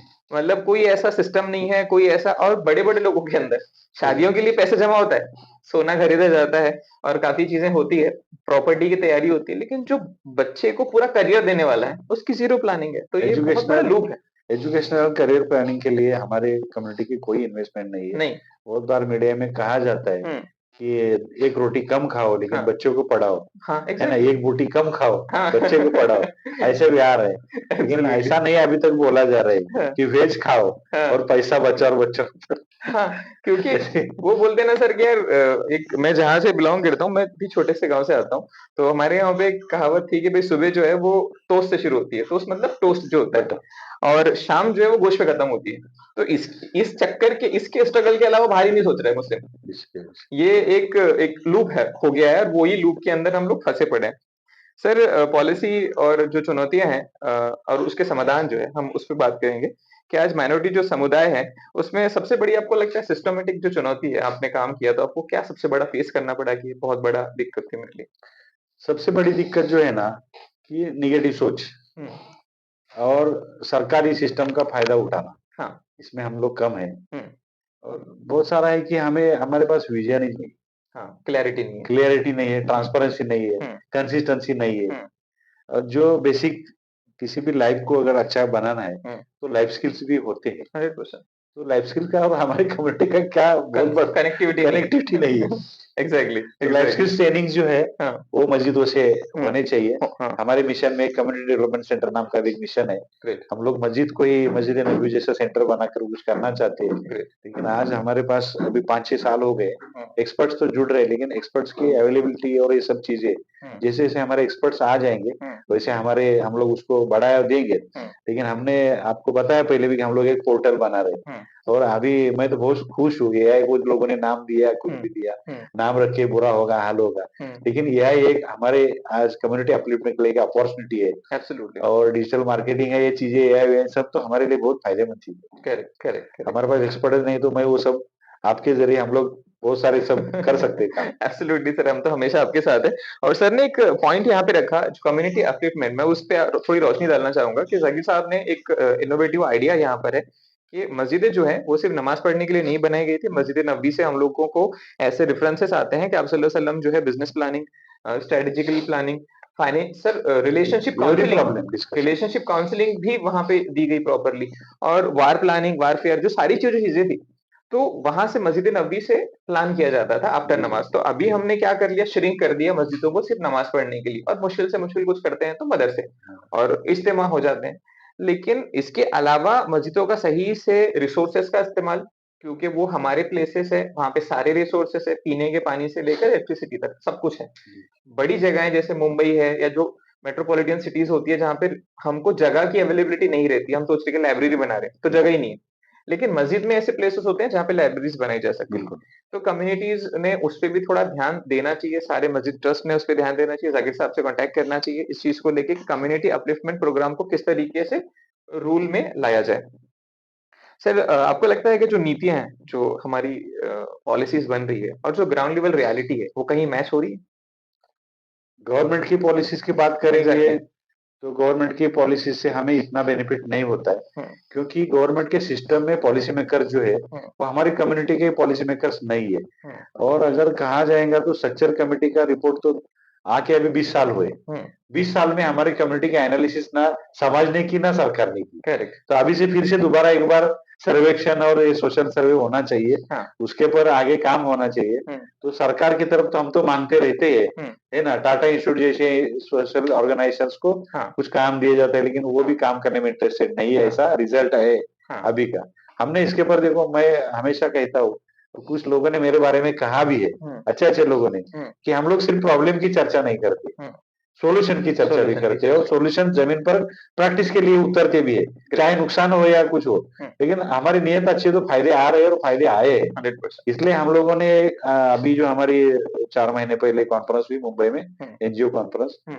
तो उसमें हमने minority institute for social science, hmm. Mission miss, ऐसा एक हमने एक नए से बनाया है। ग्रेट। और आने वाले दिनों में हमें जो थिंकर्स है, हम्म। जो एक्सपर्ट्स है, हम्म। जो रिसर्च ओरिएंटेड काम करने वाले हर किसी भी लाइन के हम्म। स्टूडेंट्स है या एक्सपर्ट्स है, इनको इसमें जोड़ेंगे हम लोग। हम्म। और हमारी पॉलिसीज बनाने के लिए हम लोग सर्वेक्षण वगैरह वो भी सिस्टम, और सरकार के सिस्टम कैसे इस्तेमाल में लाना, हम्म। उसके लिए हम लोग पूरा जद्दोजहद कर रहे हैं। हम्म। और अभी गए महीने से हम लोग 1 महीने से काम पूरा राज्य का दौरा कर रहे हैं, हम्म। एनालिसिस ले रहे हैं, और हम्म। आगे आने वाले सिस्टम में हम लोग पोर्टल भी हमारा आएगा जल्दी। ग्रेट। उसको पूरा करने में आपको पता है कि टेक्नोलॉजी कितनी महंगी होती है, एक्सपर्ट के करेक्ट। साथ में कैसे जुड़ना है। हम्म। एक प्रोजेक्ट बना है तो उसकी कॉपिंग इजी हाँ। है ना, क्रैश वाला दूसरा नया कुछ ऐड ऑन करके बना सकते हैं। आईएसआई वाला भी है तो कॉपी हो सकता है। हम्म। लेकिन जो सिस्टम ही नहीं बनी, उसके लिए उसके लिए खर्चा लगता है। फर्स्ट फर्स्ट बनाने वाला जो क्रिएटर होता है, हाँ। उसको खर्चा तो है, लेकिन प्लेटफॉर्म नहीं है, फिर वो डेवलपर्स के साथ बात करना है, हम्म। टीचर्स के साथ हाँ। बात करना हाँ। है, अपनी रोजी रोटी चलाना है, हाँ। अपनी सेहत देखना है, इस हाँ। सब बातों में बहुत चैलेंजिंग है। तो एब्सोल्युटली। इसलिए हम लोगों को देर हो रही है पोर्टल लॉन्च करने के लिए। हम्म। लेकिन आने वाले 6 दिनों में हम, हमारा तो 2026 में मिशन ही है, हम्म। हम लोग 3 बातों पर काम करने वाले हैं हम्म। 2026 में। हम्म। एक फर्स्ट है हमारा एजुकेशन, हम्म। दूसरा है हेल्थ, हम्म। क्योंकि हेल्थ में हम लोग अगर पैसा बचाए हम्म। फैमिलीज का, हम्म। लोगों का, आवाम का, हम्म। तो वो पैसा एजुकेशन में यूटिलाइज हो जाएगा, 100। है ना। हम लोग बिजनेस में फोकस कर रहे हैं। हम्म। और हमारा जो सरकार के साथ में जो राब्ता है, हम्म। माइनॉरिटी मिशन जो हमने मिशन मिस बनाया है, हम्म। Minority institute of social science, हम्म। उस पर हम लोग काम करके ये सब सबको एक इकोसिस्टम में लाके हम लोग ऑनलाइन के जरिए ये सब सिस्टम इंशाल्लाह करेंगे जरूर। Great, great. एक सर, एक आपकी बातों-बातों में आपने एक बहुत इम्पोर्टेंट पॉइंट पे रोशनी डाली, वो ये था कि हम अगर पैसा जो है, जो बीमारियों में जो पैसा लग रहा है, वो पैसे को अगर बचाए तो सच में हम डेवलपमेंट में कर सकते हैं। और सच में मेरा खुद का ऑब्जर्वेशन है कि फिटनेस की तरफ हमारा नेग्लिजेंस बहुत ज्यादा है। बहुत आप सल्लल्लाहु अलैहि वसल्लम ने बोला था कि फिट फिट मुसलमान मुझे पसंद है एक लेजी मुसलमान से ज्यादा। और हम सर उस चीज की तरफ ध्यान नहीं दे रहे थे। शुगर, कार्डियक डिजीजेस और बहुत सारी ऐसी चीजें हैं जो हमारी कम्युनिटी में इनबिल्ट आ रही आ हैं, रही है। बहुत ज्यादा। सर जो नीति निर्माता है, जैसे पॉलिसी मेकर हम लोग कहेंगे, तो आप क्या संदेश देना चाहेंगे जिसकी वजह से विकास तेज हो, कम्युनिटी और पॉलिसीज को लाइन अप कर सके? देखो, पॉलिसीज किसके लिए बनती है, तो समाज की तरक्की हो जाए, राज्य की तरक्की हो जाए, देश की तरक्की हो जाए, एब्सोल्यूट। और पूरी दुनिया की तरक्की हो जाए, हाँ। इसके लिए पॉलिसीज बनती है। हाँ। लेकिन पॉलिसीज बनने के लिए एक बेसलाइन तय होती है, हम्म। और वो बेसलाइन तय होने के बाद उसके रिफॉर्म्स के हिसाब से, हम्म। जो अवेलेबिलिटी सोर्स है उसके हिसाब से वो उसके ऊपर एक्टिविटी प्रोग्राम्स होते हम्म। हैं, एक्टिविटी प्रोग्राम्स का रिजल्ट मैपिंग भी होता है। हम्म। तो ये सब बातों में हमारी कम्युनिटी बहुत दूर दूर तक पॉलिसी बाकी मेकर्स पीछे। को क्या मैसेज देना तो चाहेंगे? पॉलिसी मेकर्स को मैं ये बताना चाहूंगा कि हमारी तरफ माइनॉरिटी या मुस्लिम का ना देखते हुए, हम्म। हम लोग एक स्केलेबल कम्युनिटी है, हम्म। हमारे पास स्किल हुनर अच्छे क्वालिटी में है। हम्म। और अगर हम लोग डिप्राइव्ड है, हम्म। पिछड़े हैं, हम्म। तो ये पिछड़े कम्युनिटी को आगे लाने के लिए, जस्ट लाइक मैं कहूंगा ऑल कम्युनिटी के लिए, बिलो पॉवर्टी लाइन या अनडेवलप्ड एंड अविकसित और विकसित, इसके पैरामीटर को देखते हुए अगर हमको विकसित करेंगे तो ही देश का विकास होगा। इसलिए हमारे तरफ माइनॉरिटीज की तरफ ध्यान देना चाहिए। Correct, correct. सर, जो एमएनएफ है और जो सरकारी संस्थाएं हैं, वो अगर कोलैबोरेटिवली वर्क करें, जिस तरीके से आपने किया भी है, जहाँ तक मैं जानता हूँ, तो गवर्नमेंट ऑर्गेनाइजेशन और एमएनएफ, आप जब कंबाइनली वर्क करें, तो आप ऐसी कौन-सी चीज़ें हैं जो बड़े पैमाने पे बदलाव आप ला सकते हैं?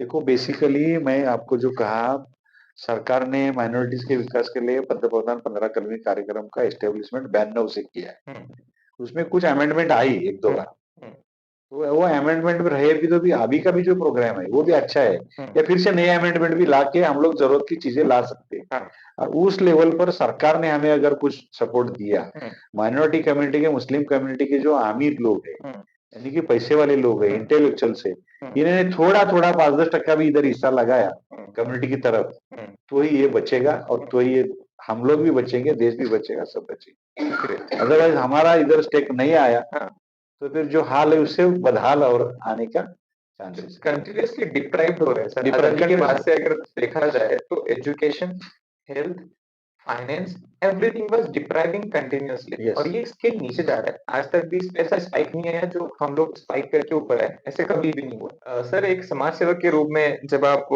जो बोलते हैं सिद्धांत होते हैं, रूल होते हैं, तो एक इंट्रिंसिक मोटिवेशन होता है। जैसे आपकी एज भी माशाल्लाह काफ़ी है। तो ये कौन-सी ऐसी चीज़ है जो आपको रोज़ जगाती है कि यार चलो ज़ाकिर साहब, get up and go to the field? तो कौन-सा ऐसा है जो मोटिवेशन जो आपको बेड से उठने के लिए मजबूर करता है काम करने के लिए?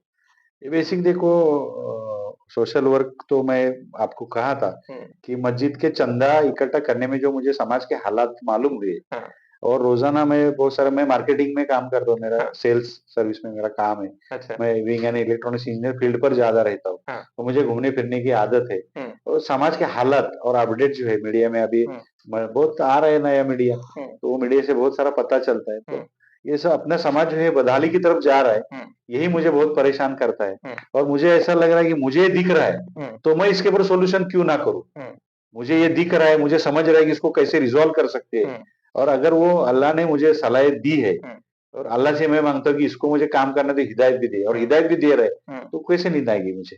हुँ, तो मैं भागूंगा ही। इसलिए अच्छा, मेरा मैंने डिफाइन किया हो, हुँ, यानी करीबन मेरी लाइफ के मैं 80-90% खुद को वर्क किया हूँ। हुँ, मैं घर में बहुत कम रहता हूँ, हुँ, फील्ड पर ही ज्यादा रहता हूँ। ग्रेट, और एक मिशन को लेकर जब तक हम लोग कुर्बानियां नहीं देते, हाँ, कुर्बानियां नहीं देंगे तो क्या मिलेगा? तो कुर्बानी एब्सोल्युटली, पर है। और वो जो हमने एक फोकस किया है, मैं फोकस से हटता नहीं हूँ। हुँ, हमने 15 पॉइंट मिशन प्रोग्राम जो बनाया हुँ, है, एक फोकस्ड गोल है, गोल सेटिंग है, हुँ, जो लाइफ स्किल और जो सॉफ्ट स्किल्स की बात है, वो हाँ, मैं खुद में अपनाता हूँ, खुद हुँ, सीखता हूँ। हुँ, और ऐसे नहीं, मैं खुद को बहुत बड़ा एक्सपर्ट नहीं समझता हूँ। हुँ, मुझे रोज नए चैलेंजेस के लिए नया सीखना भी है, हुँ, और प्रॉब्लम्स का शोर नहीं मचाते हुए हुँ, सॉल्यूशंस प्रोवाइडर बन के काम करना। हुँ, इसके लिए रिसर्च भी करना पड़ता है, यानी हुँ, कंटिन्यूस इसमें काम है। हुँ, तो कंसिस्टेंसी है, डेडिकेशन है, हुँ, पैसा रहे ना रहे, अल्लाह मदद करने वाला है, अच्छी नीयत है बेशक, तो अल्लाह, और बेशक, अल्लाह ने बहुत सारा, आज हमारी कोई मेंबरशिप नहीं है, हुँ, एमएमएनएफ की हुँ, मेंबरशिप कोई ड्राइव नहीं है, हुँ, या हम लोग, हमारे पास बड़े डोनर्स नहीं है। हुँ, हमारी खुद की उपलब्धियां है, वो देखकर लोग, हम जमीन पर उतरने के बाद कुछ लोग मदद के लिए आते हैं, हुँ, हुँ, ना के बराबर के लोग आते हैं, लेकिन उससे भी हमारा काम निपट रहा हुँ, है। लेकिन आज हमने कुछ ना लेते हुए भी रिजल्ट दिखाए लोगों को।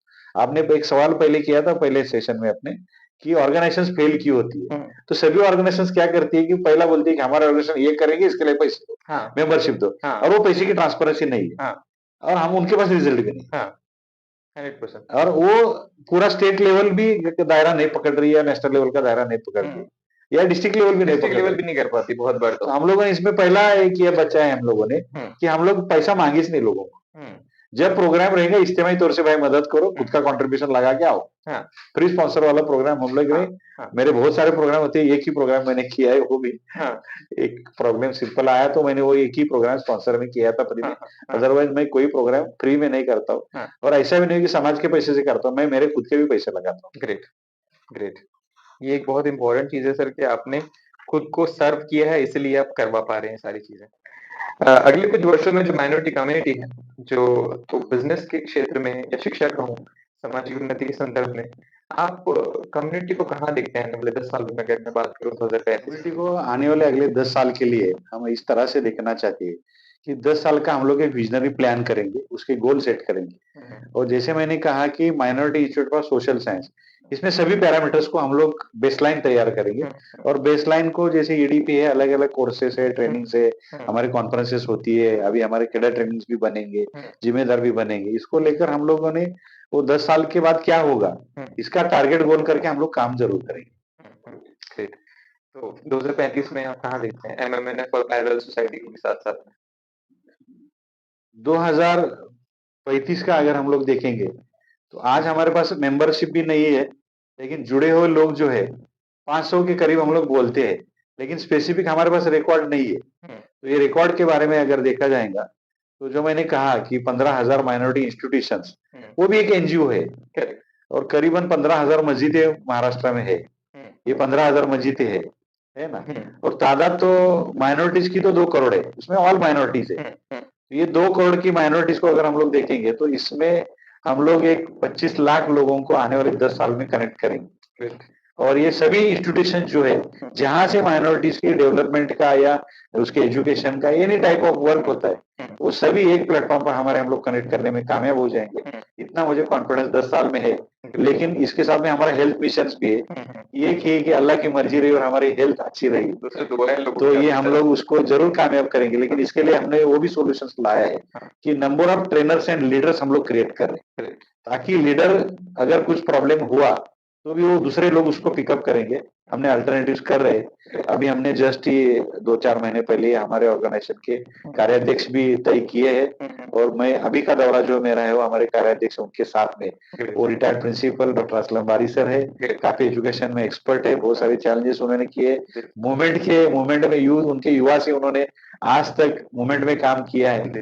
तो ऐसे अच्छे एक हम सोच वाले साथी मुझे मिले, तो ऐसे हम सोच वाले हम लोग साथी को क्रिएट करेंगे जो हमारे काम है एमएम के मिशन पर फोकस रहे।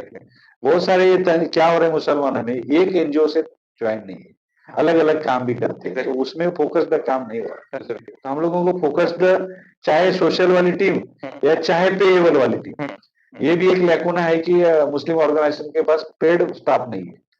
जहाँ पास पेड स्टाफ है वो काउंटेबल रिजल्ट ला सकता है। तो हम लोग एक सस्टेनेबल सिस्टम ला रहे। मैं बीइंग एन इंजीनियर और मैं अब सारी इसमें अपग्रेडेड रहता भी हूँ। मैं कम्युनिटी का है, मीडिया का है, देश किधर जा रहा है, दुनिया किधर जा रहा है, मैं उसकी अपडेटेड भी रखता हूँ। तो पूरी दुनिया आज एसडीजी यानी सस्टेनेबल डेवलपमेंट गोल्स के ऊपर काम कर रही है। मैं भी मेरे एमएमएन को एसडीजी से अटैच कर रहा हूँ। और एसडीजी का तो वर्ल्ड पैरामीटर के हिसाब से मैं भी अगर सोचूंगा तो हमारे आउटपुट भी वैसे आएंगे। तो बेसिकली हम लोग जो मेन स्ट्रीम कहते हैं डेवलपमेंट के मेन स्ट्रीम, उसको लोकल से लेके ग्लोबल तक हम लोग उसमें जरूर आएंगे। उसकी प्लान मेरे पास रेडी है। Sure sure. मिशन नहीं रुकेगा, मिशन नहीं रुकेगा, जो है वो है, मिशन है उसका पूरा थ्रेट मुझे है, उसका फियर है, वो हिसाब से भी मेरे प्लान्स तैयार है, उस पर भी हम लोग काम करेंगे। अप्रिशिएबल। और देखिए बहुत बड़ी बात आपने कही कि ज्यादातर जो लीडर्स लोग अपनी मतलब ये समाज सेवा और एक नेता का फर्क यहाँ पे है। ये नेता जो है जब ग्राउंड पे वर्क करता है तो सोचता है कि मैं और मेरा इतना ज्यादा अच्छा हो सकता है। मिशन का जो भी होता है, लेकिन जाकिर सर ने जो बोला कि मैं क्लोन्स अपने जैसे लोगों को तैयार कर रहा हूँ, उसका बहुत क्लियर और ट्रांसपेरेंट आंसर है इस चीज का। ये मिशन को ज्यादा इम्पोर्टेंस है रादर देन पर्सन। और ये बहुत सारी संस्थाएं फेल होने का भी रीजन है सर, कि लोग पद के लिए जो लड़ाई करते हैं इसलिए फेल हो जाते हैं। मैं कुछ बताना चाहूंगा इस मौके पर, मुझे यानी कि बाय हार्ट एक जवाब आ रहा है। ये जो मेरा सफर चल रहा है, करीबन मैं पहली एनजीओ ज्वाइन किया था वो 2000 को किया था, और एमएमएनएफ का जन्म जो हुआ है वो 2018 में हुआ है। 18 से लेकर आज तक कुछ लोगों ने मुझे साथ दिया भी, बहुत सारे वादे भी किए, और मुझे मुझसे छोड़ के भी चले गए। तो उसका ब्लेम मेरे पर ही आता है, क्योंकि बीइंग एन एमएमएनएफ का फाउंडर प्रेसिडेंट, उस पर मेरे पर ब्लेम आता है कि तू ये गलत है इसलिए तेरे साथ में लोग नहीं रहे। तो मेरा उस पर एक आंसर रहता है हमेशा, मेरे लिए person is not important, mission is important. बहुत और मैं ये मिशन को, ये वर्ड को, लाइन को ध्यान में रखता हूँ, और लोगों के सामने झुकता नहीं। इसलिए सर्वाइव भी कर पा रहे हैं और काफी रिवोल्यूशनरी चेंजेस भी आपने माइनॉरिटी कमीशंस में लेके आए। ये बहुत अच्छी बात है। सर जो आज के जो युवा है, यूथ स्पेशली जो पॉडकास्ट सुन रहे हैं, आप इंटरव्यू के बाद एक ऐसी कौन-सी चीज़ है जो आप चाहते हैं कि बस वो ये फ़ोन रखें, इंटरव्यू खत्म होने के बाद पॉडकास्ट जो देख रहे हैं, उसके बाद जाके वो काम कर ले बस एक कोई ऐसे काम जो आप देखो, चाहते हैं? आपके माध्यम से मैं युवाओं को मैसेज देना चाहता हूँ। ऑलरेडी हमारे पास युवाओं के लिए प्रोग्राम हमने तैयार किया है। जैसे कि डिस्कशन में प्राइमरी डिस्कशन में हमारी बात हुई थी कि गवर्नमेंट सर्विसेज में हमारा काउंट बहुत कम है। तो मुस्लिम युवक सरकारी नौकरी में आए, इसके लिए हम लोग अभी 1.5 महीने से मुस्लिम सरकारी युवक मुहिम चला रहे। उसके अंदर में 400 से ज्यादा युवक हमारे साथ में अभी लिंकअप है। अभी हम लोग दूसरी मुहिम चलाने वाले हैं कि मुस्लिम युवक उद्योजक उद्योजक मुहिम ऐसी भी चलाने वाले। और ये सरकारी नौकरी वाले या तो पढ़ा लिखा भाई जो भी है, पढ़ा लिखा हो अनपढ़ हो, वो एक तो कारोबार करना चाहेगा या सर नौकरी प्राइवेट या सरकारी चाहेगा। तो हम लोग ये 2 मिशंस पर काम करने के लिए तैयार है। उसकी हमारी तैयारी शुरू है। इंशाल्लाह ये दौरे के बाद में जनवरी की हमारी एजुकेशन कॉन्फ्रेंस है, लेकिन जनवरी से फ्रॉम द जनवरी 2026 हम लोग इस पर काम कर रहे हैं। युवाओं को मेरी गुजारिश है कि एमएमएनएच से जुड़े रहे, बने रहे। Great, great. कॉन्टैक्ट नंबर भी जाकिर साहब के हम शेयर कर देंगे, वीडियो के एंड पे भी है और डिस्क्रिप्शन में भी रहेगा। सर जो एक सवाल है कि अगले 10 सालों में आपकी नज़र में शिक्षित, मजबूत और आर्थिक रूप से आत्मनिर्भर माइनॉरिटी कम्युनिटी कैसे दिखती है? बेशक हमें कॉन्फिडेंस आया है कि 4 साल भी हमारे ऐसे बोले तो कोरोना के बाद में हमने जो मिशन पर काम किए गवर्नमेंट के पॉलिसीज के ताल्लुक से, तो वहां पर बहुत बड़ा गैप है। और गैप में हम लोग कामयाब, वो गैप कम करने में कामयाब हुए। जैसे कि माइनॉरिटी मिनिस्ट्री के बाद में माइनॉरिटी कमिश्नरेट नहीं था। आयोग की बात अलग है, माइनॉरिटी कमीशन अलग बात है, और कमिश्नरेट एक बात अलग है। तो ये कमिश्नरेट बनाने में हम लोग कामयाब हुए। और हर डिस्ट्रिक्ट में डिस्ट्रिक्ट माइनॉरिटी ऑफिसर भी कुर्सी बटाने में, डिपार्टमेंट खोलने में हम लोग कामयाब हुए। तो अभी ट्रैक बन गए हैं, अभी इस ट्रैक पर गाड़ियां भगाना है, डेवलपमेंट की गाड़ियां, रिसर्च की गाड़ियां, ये सब सिस्टम्स भगाना है। तो आने वाले दिनों में बेशक माइनॉरिटीज इसके एक ऐसी कम्युनिटी बनेगी कि जिसको सभी कम्युनिटीज वेलकम करेगी। आज के हालत में माइनॉरिटीज को वेलकम करने के लोग क्यों तैयार नहीं है? तो एक समाज ये दुनिया पर बोझ बन के बैठा है, ऐसे भी ताने लोग मार रहे हैं। हालात में ऐसा नहीं है, लेकिन वो अपने को एक्सपोजर भी नहीं करना चाह रहे और खुद भी ये पिछड़े को उठने को तैयार ही नहीं है। तो हम लोग इनको थोड़ा सा गियर अप स्टार्टअप करेंगे तो बेशक ये सब बातें हासिल हो सकती है। और हमें उस पर कॉन्फिडेंस आया क्योंकि हमने जो भी काम किया है 4 साल में पीछे, वो कामयाबी पर आया, रिजल्ट पर आया, विदाउट एनी रिसोर्स। तो हम लोगों का भी रिसोर्स पर आ रहे हैं ना, हम लोग पोर्टल के जरिए हम लोग आ रहे हैं कि जैसा मैं कहूंगा कि बड़े साहब जो थे, बड़े अंबानी साहब थे, उन्होंने एक मिशन, एक टैगलाइन लाया था, दुनिया कर लो मुट्ठी में। और रिलायंस कहाँ से कहाँ गया, अंबानी कहाँ गया, दूसरे बाद में अभी अदानी कहाँ जा रहा है। लेकिन हम लोग ऐसा ख्वाब क्यों ना देखे?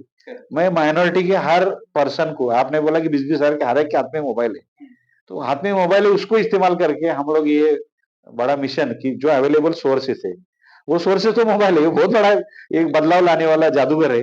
इसको हम लोग पॉजिटिव लेकर चलेंगे, पॉजिटिव निगेटिव बातों का समझ समाज को देंगे, तो बेशक हमें कॉन्फिडेंट है कि सेल्फ लर्नर कम्युनिटी तैयार करेंगे तो सेल्फ बढ़ने वाली भी कम्युनिटी ऑटोमेटिक तैयार हो जाएगी।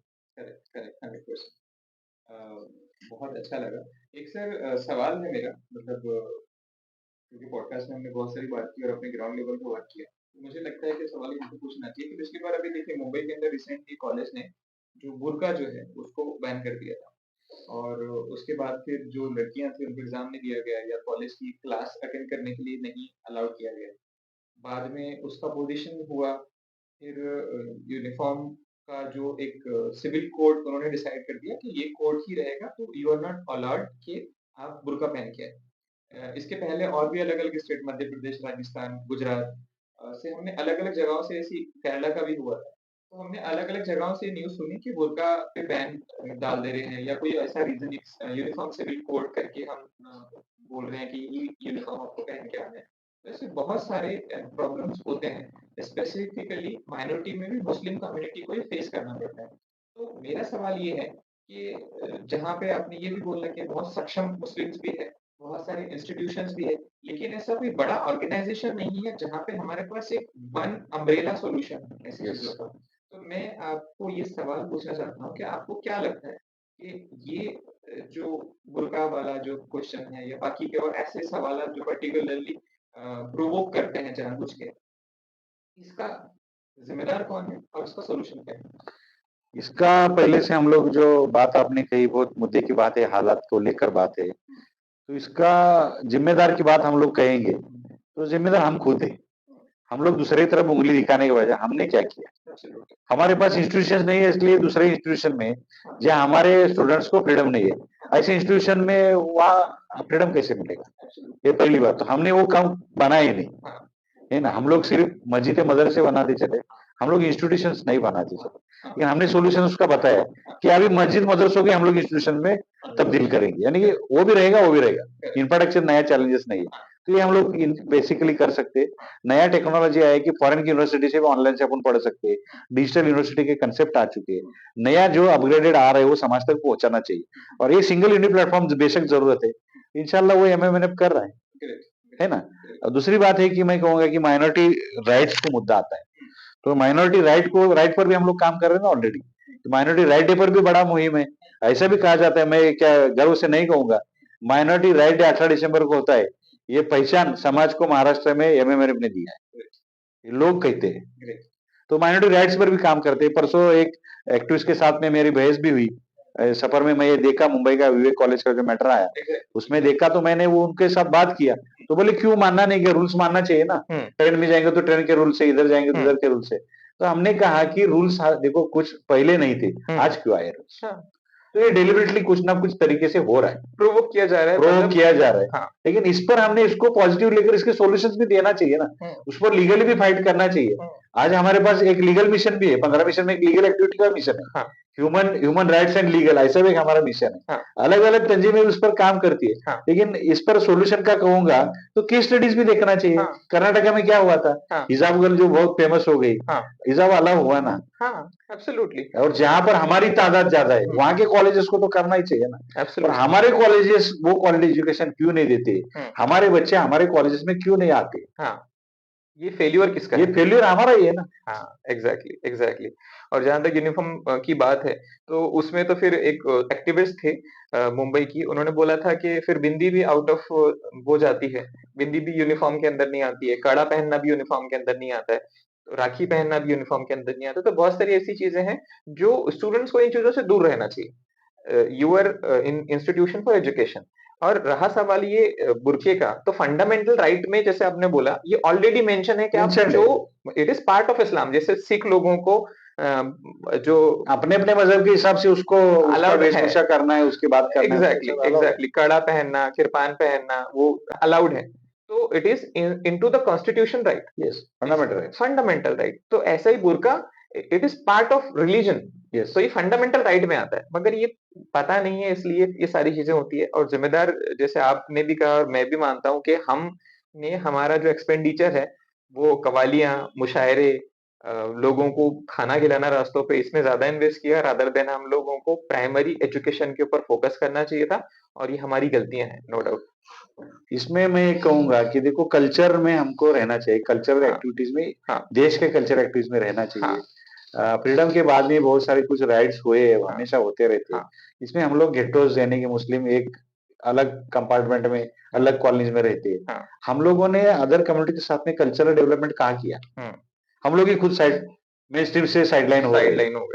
तो ये चैलेंजेस भी है ना, ये हमारी भी गलती है ना। Absolutely. हम लोग प्रॉब्लम को फेस नहीं कर पाए, हम लोग सिर्फ प्रॉब्लम से भाग रहे हैं। हाँ, तो ये नतीजा दिखता है मुझे यहाँ पर। exactly. फंडामेंटल राइट्स की भी बात करेंगे, कितने लोगों का हमारे संविधान के क्या राइट्स हमारे लिए है, संविधानिक rights as a civilian of India, और माइनॉरिटी के राइट्स क्या है, कितने लोगों का हमारे पता है, उस पर भी जन जागरण होना चाहिए। Absolutely absolutely. तो ये सिलसिला ऐसे ही चलता रहेगा। एमएमएनएफ को बहुत सारी शुभकामनाएं, और जाकिर सर के साथ बात करके बहुत अच्छा लगा। और आई विश आप लोगों को भी बहुत मजा आया होगा पॉडकास्ट सुन के। ऐसे ही सीजन दोस्तों और आने वाले हैं, और काफी ज्यादा इंटेलेक्चुअल लोग, काफी ज्यादा इन डेप्थ जिनको नॉलेज है कि जो ग्राउंड वर्क कर रहे हैं, वो भी हमारे नेक्स्ट सीजन में आएंगे। तो stay tuned for more into Aamir Khan show. और जाकिर साहब बहुत बहुत शुक्रिया आपका, आप पॉडकास्ट पे आए। थैंक यू सो मच, बहुत अच्छा लगा आपसे बात करके। गाइस आज के लिए बस इतना ही, मिलते हैं बहुत जल्दी। तब तक के लिए अपना, अपने परिवार का और पर्यावरण का ध्यान रखें। जय हिंद। Thank you.